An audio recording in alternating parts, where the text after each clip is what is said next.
जिस तरह आप एक ब्यूटी ब्रांड के साथ कनेक्टेड है, ठीक है, तो आपका अपना क्या परसेप्शन है कि what beauty is as a woman? अच्छा, इसका जवाब बहुत लंबा भी हो सकता है, नहीं, लेकिन देखिए ब्यूटी जो है ना, हमारे मुल्क में ब्यूटी ली जाती है गोरा रंग और बहुत ज़्यादा मेकअप। ये बात तो है। हम जितने भी पढ़ लिख जाएं, हम कहते हैं हम बहुत बड़ी चेंज हो गए हैं। डिस्क्रिमिनेशन है। एग्जैक्टली, सांवले रंग को तो हम एक्सेप्ट ही नहीं करना चाहते, अभी भी नहीं करते, ठीक है ना। तो ब्यूटी जो है ना, और मोटापे को भी एक्सेप्ट नहीं कर सकते। मोटापे वो को अब भी अल्लाह की तरफ से कोई अगर बेचारे को कोई प्रॉब्लम है, लड़का या लड़की को, वो क्या करे? हाँ एग्जैक्टली, बिल्कुल आप सही बॉडी कह रहे हैं। शेमिंग हमारे यहाँ नहीं खत्म होती, बिल्कुल नहीं ख़त्म होती। तो ब्यूटी जो है ना, ये एक बहुत आपकी बहुत सारी चीज़ों को एनसर्कल करती है। इसमें आपकी कहते हैं ब्यूटी फ्रॉम विद इन, सबसे पहले वहाँ से शुरू होती है। आपके अंदर से सोच क्या है, वो आप कहें ना कहें, लोगों को डायलॉग भी लगता है, लेकिन वो रिफ्लेक्ट करती है आपके एक्सप्रेशंस पे, आपके फेस पे, आपके बातचीत करने के स्टाइल पे, आपकी बॉडी लैंग्वेज पे। वो सबसे ज़्यादा ज़रूरी है।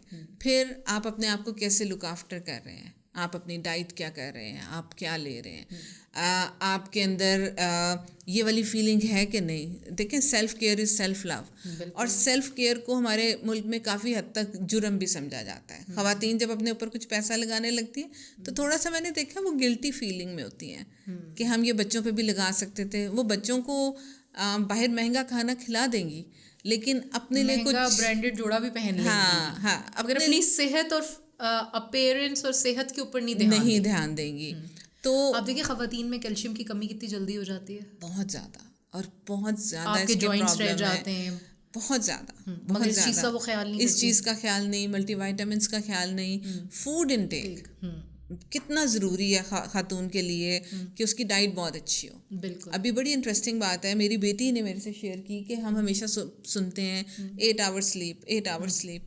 तो कहती बेसिकली ये जब रिसर्च हुई थी तो ये हुई मेन पे थी, मेल कम्युनिटी पे। मेल कम्युनिटी के लिए 8 hours sleep is okay, but for a female body and female mind 10 hours sleep is must. तो देखें कितना सोच हमारी सोसाइटी की कहाँ पर है कि हमने वही रिसर्च सबके ऊपर इम्प्लीमेंट कर दी। तो ब्यूटी जो है ना, वो आपका इनर और आपका आउटर दोनों का कॉम्बिनेशन है। आप कहना ये चाहती हैं, जो मुझे समझ आ रहा है, कि अगर आपका इनर सेल्फ सेटिस्फाइड है, यू आर कंटेंटेड, ठीक है, आप लाइफ से अपने खुश हैं, आपकी अचीवमेंट्स आपके साथ हैं, तो automatically this comes on your face and your face will glow. Exactly. और वो आपको कॉन्फिडेंस देगा ना फिर, और उस कॉन्फिडेंस की ही वजह से आप और लोगों में से आउटशाइन करेंगे, आप थोड़े से हट कर लगेंगे। तो this is what it is. आपने माशाल्लाह बहुत सेवरल प्रेस्टिजियस अवार्ड्स विन किए हैं। इन सब अवार्ड्स की अचीवमेंट्स आपके लिए क्या हैसियत रखती है? आप इनको कैसे एक्सप्लेन करना चाहेंगी अपनी लाइफ में? देखिए, कोई भी अवार्ड हो, कोई भी एप्रिसिएशन हो, कोई भी एक्नॉलेजमेंट हो, मेरे ख्याल में ये आपके लिए ना एक नया डोर ओपन करता है, और आप उसमें से गुजर के एक नई सक्सेस की तरफ जाते हैं। वो आपकी एक पुशिंग फोर्स होती है आपको सही डायरेक्शन में आगे आगे मूव कराने की।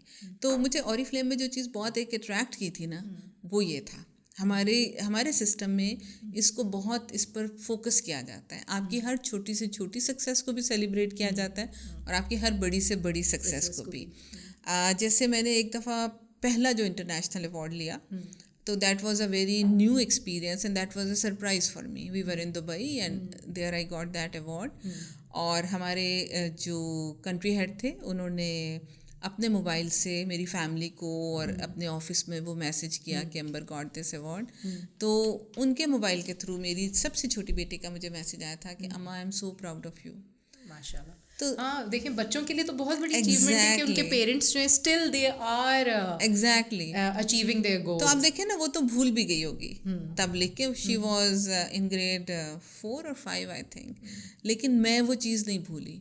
तो वो चीज़ मेरे लिए एक मोटिवेशनल फोर्स थी आगे बढ़ने की। और हर अचीवमेंट या हर अवार्ड जो है ना, वो आपकी सोच को चेंज करता है। हाँ, आपको एक फीलिंग ऑफ सेटिस्फैक्शन एंड एक फीलिंग ऑफ एकम्प्लिशमेंट भी होती है।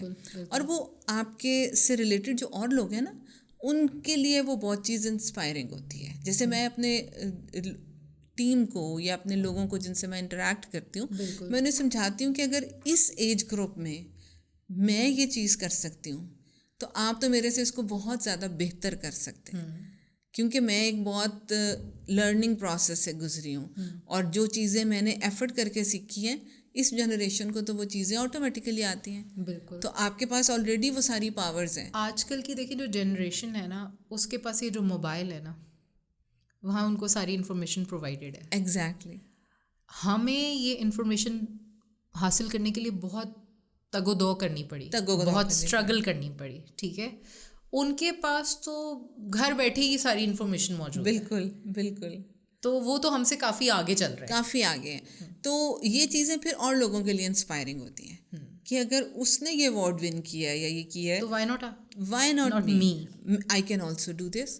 तो फिर और लोग उससे ताकत पाकर तो कामयाब होते हैं। तो इसलिए इन चीज़ों ने, इन अवार्ड्स ने मेरे अंदर वाकई ही एक सेटिस्फेक्शन, लेकिन सोच को मुझे नई डायरेक्शन दी। हर अवार्ड ने, हर चैलेंज ने, कुछ चैलेंज हम हारे भी, कुछ कॉम्पिटिशन्स हारे भी, इंसान हारता जीतता है।